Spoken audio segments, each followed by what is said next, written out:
We practice personalized nutrition because I think everybody knows by now that what advice works for one person doesn't work for another. Even if you have the same diagnosis, say type 2 diabetes, one person could have type 2 diabetes because they have sleep apnea and that's contributed to metabolic dysfunction. Another person could have type 2 diabetes because they've just been overeating. Another person could have it because they're on glucose monitors. And what I found interesting about this article in Metabolites that just came out this last month, because they used a continuous glucose monitor to look a little more closely at their study sample.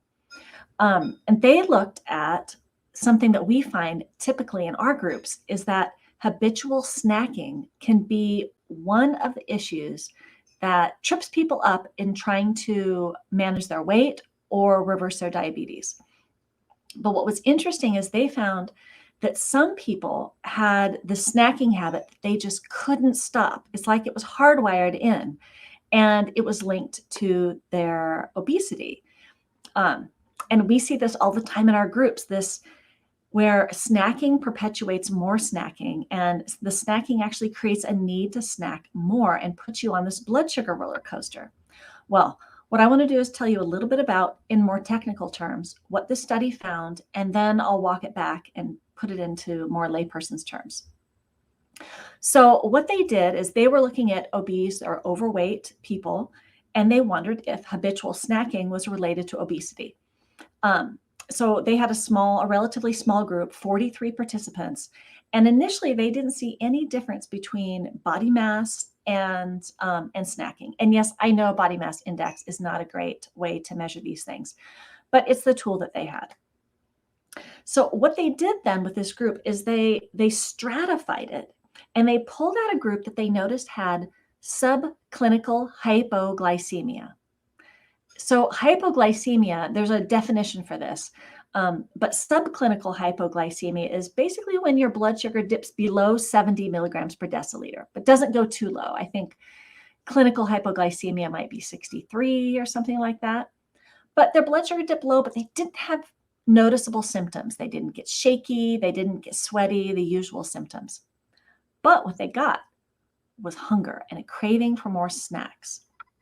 And so they took those people who had this subclinical hypoglycemia, and when they looked at them, they saw that they were snacking more, and they couldn't stop snacking. They just really couldn't. And about half of those had snacking habits in the presence of subclinical reactive hypoglycemia. And even though they kept putting on weight, their hunger and their desire for snacking didn't go away. It didn't go away. And so what the researchers decided, that what they concluded from this is that people who have subclinical reactive hypoglycemia cannot control their snacking habits because of an instinctive prevention of hypoglycemia. So what does this mean? So hypoglycemia, when you go low, this is a dangerous situation for your body. And I describe this in my groups all the time. When you go low, that sends a signal to your body that you could die. Your brain is not going to get enough energy. And so your body has at least 3 redundant mechanisms for getting your blood sugar back up. And one of those is secreting adrenaline, your fight or flight hormone, which is why sometimes you feel hangry when your blood sugar dips a little low. So there's a clue. If you're feeling hangry, you might be one of those subclinical hypoglycemia people. And the other one is you will crave a food, drink, or other substance that gets your blood sugar up quickly. So orange juice, a frappuccino, a scone, some crackers, anything, something that gets it back up. But what happens is when you eat those things where will get your blood sugar up quickly, it will set up another cycle of spiking your blood sugar and dropping it down too low. So you end up with this yo-yo blood sugar cycle or roller coaster blood sugar. And you can see this in here. The image on the left is one of just a single hump. Blood sugar goes up and comes down, and it doesn't go too low, and then you don't have a snack afterwards. The second image is of the biphasic pattern where you have some kind of meal or snack. The blood sugar goes too low for you, and then you have this biological need to eat again And that really spikes your blood sugar. And then it's, of course, rinse and repeat all day long. And so we see the snacking habit, and we see this blood sugar pattern all the time when we monitor using a continuous glucose monitor. And of course, what you don't see is that this person's insulin levels are also staying up longer. And a CGM only measures blood sugar, but we can infer that if blood sugar is going up, insulin level is going and staying up longer. And insulin, the hormone insulin, its job is to get glucose into your cells, but it also will, high levels of insulin that's prolonged high all day long will lead to more visceral adiposity, that belly fat. It increases inflammation. It leads to more high blood pressure, high triglycerides, brain fog, fatigue. And of course, it puts you on the road to pre-diabetes and type 2 diabetes. So the question is, how do you prevent this? How do you prevent this subclinical hypoglycemia, and how do you prevent snacking, right? Because if you're trying to eat less and trying not to snack, you end up fighting your body, and that's not a situation you want to be in. And what we find is using a continuous glucose monitor, we can see what meals, what activities, what lifestyle things spike your blood sugar so that we can keep it more regulated, because if you don't go high, you don't go low.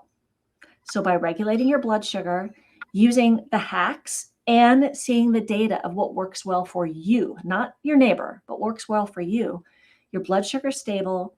You don't end up with that biological need to snack. You get off that blood sugar roller coaster, and then you feel better.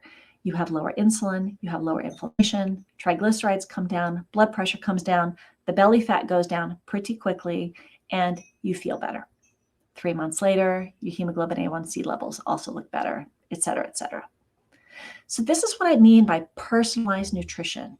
We don't just jump and throw in all of the recommendations for all of the diet and lifestyle changes that you need to make, because that's just, it's too much and it's not sustainable. So I could compare this to if you're a business person and you found out you just weren't making as much money this year as you were last year. And in fact, that for 2 quarters in a row, you were bleeding money. Would you just do a Google search and say, what should I do if my business isn't earning money? And then do all the things like fire a couple of middle management people, reduce wages, raise your prices. You wouldn't do that. You would look at your profit and loss statement. You'd look and see, is my website bouncing? How's this funnel doing? Where do most of my customers come from? Oh, wow, looks like I was losing a lot of money here. Wow, I'm still paying this consultant and they're not really helping me.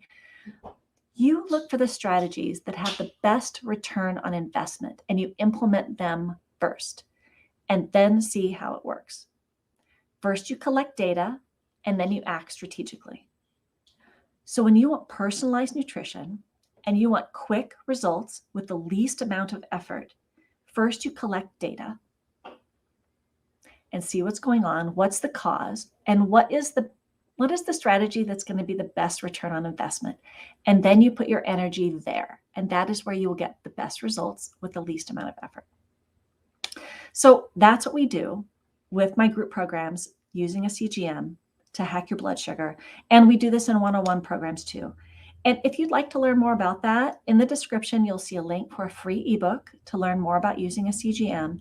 And you can also get on the wait list for my next Hack Your Blood Sugar Using a CGM program. Those are all in the description.